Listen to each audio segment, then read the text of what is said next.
आज का हमारा टॉपिक है अद्वैतवाद दर्शन।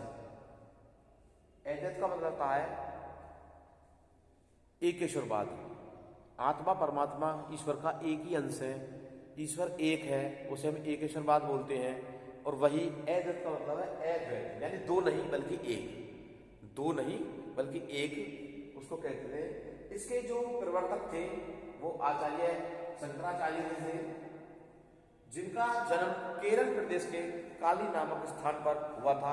इनका समय 688 से 720 तक माना जाता था। इनके जो गुरु थे गोविंद भागवत थे। इन्होंने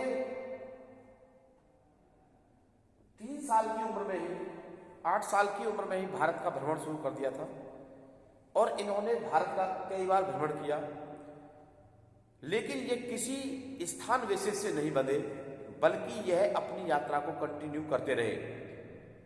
इन्होंने मैसूर में सिंगेरी मठ की स्थापना की, काठियावाड़ में द्वारका मठ की स्थापना की, उड़ीसा में पुरी मठ की स्थापना की और उत्तर हिमालय में बद्रीनाथ मठ की स्थापना की। इनका जो दर्शन है वास्तव में ईश्वर के प्रति समर्पित दर्शन है और एक ईश्वर को मानने वाली श्रद्धा है। इनके अनुसार जो आत्मा व ब्रह्मा को परम तत्व मानते हैं, ये कहते हैं आत्मा और ब्रह्मा ही परम है, परम सत्य है, इसके अतिरिक्त कोई भी चीज सत्य नहीं है। इनके अकॉर्डिंग शिक्षाकार एकेश्वरवाद, जैसे मैंने पहले बताया, ये ईश्वर को आत्मा परमात्मा को अलग अलग नहीं मानते हैं बल्कि एक ही मानते हैं। इनका मानना है कि आत्मा और परमात्मा ईश्वर की ही कृति है, यह एक है, इनको अलग अलग नहीं किया जाना चाहिए।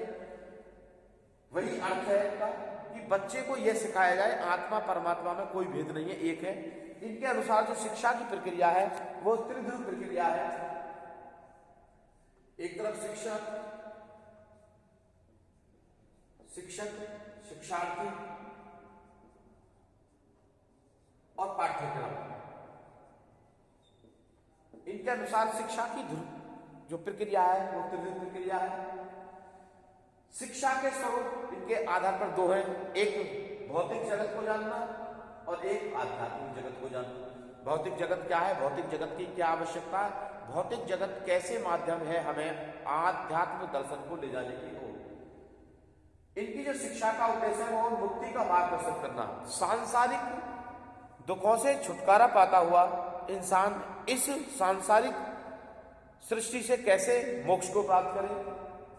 शिक्षण विधियां श्रवण, पहले किसी की बात को सुनो फिर उसको मनन करो, मनन। निध्यासन, श्रवण मनन करने के बाद उस बात पर रिप्ले करो, अपना प्रत्युत्तर दो। तर्क विधि, किसी चीज की सार्थकता को तर्क के माध्यम से सिद्ध करो। प्रश्नोत्तर विधि, उन चीजों को प्रश्नोत्तर के माध्यम से, प्रश्नों के माध्यम से तर्क संगत सिद्ध कीजिए। व्याख्यान विधि, अपने उचित व्याख्यान के द्वारा उस चीज को प्रेजेंट करना, अपने शब्दों में उस चीज को सही तरीके से क्रियान्वित करना। दृष्टांत, यानी कि किसी भी चीज को छोटे छोटे उदाहरणों के माध्यम से बच्चों के समक्ष प्रस्तुत करना ताकि बच्चे उसे आसानी से समझ सकें। विद्यार्थियों के विषय में जो बताया, इन्होंने 4 चीजें बताई। पहला समाधि, नित्यानित्य वस्तु विवेक, इहा मूर्छार्थ भोगा और मुक्षत। इनका मानना था कि जो समाधि है सम, दम, तितिक्षा, उपरति, समाधि और श्रद्धा। नित्यानित्य वस्तु विवेक के अंतर्गत कौन सी वस्तु नश्वर है और कौन सी स्थायी है, बच्चे इस चीज को समझ सकें और ज्ञान अर्जित कर सकें। यह मोक्षार्थ होगा विराग, ऐहिक एवं पारलौकिक सुखों से विरक्ति।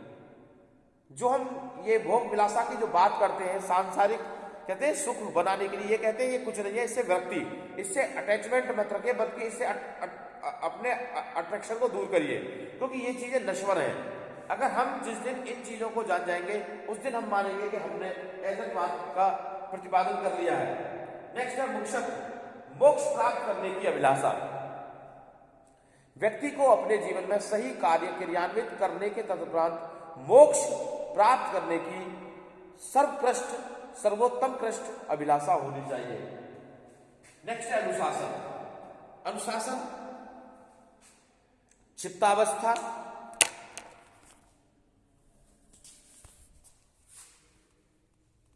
क्षिप्तावस्था यह बालक की एक ऐसी अवस्था है जिसमें मन चंचलता की स्थिति में रहता है, मन किसी वस्तु पर स्थित नहीं होता है। मूढ़ अवस्था, कितनी आज मूड नहीं है भाई, चलो आज मूड नहीं, आज नहीं पढ़ रहे। मूढ़ अवस्था यानी बच्चे का मन चंचल है, स्थायित्व नहीं हो पा रहा है, प्रयास किया जा रहा है। विक्षिप्त अवस्था, इसमें कुछ मन की चंचलता में स्थिरता आने प्रारंभ हो जाती है और बच्चा धीरे धीरे एकाग्रता की अवस्था में आना प्रारंभ हो जाता है। नेक्स्ट है पाठ्यक्रम।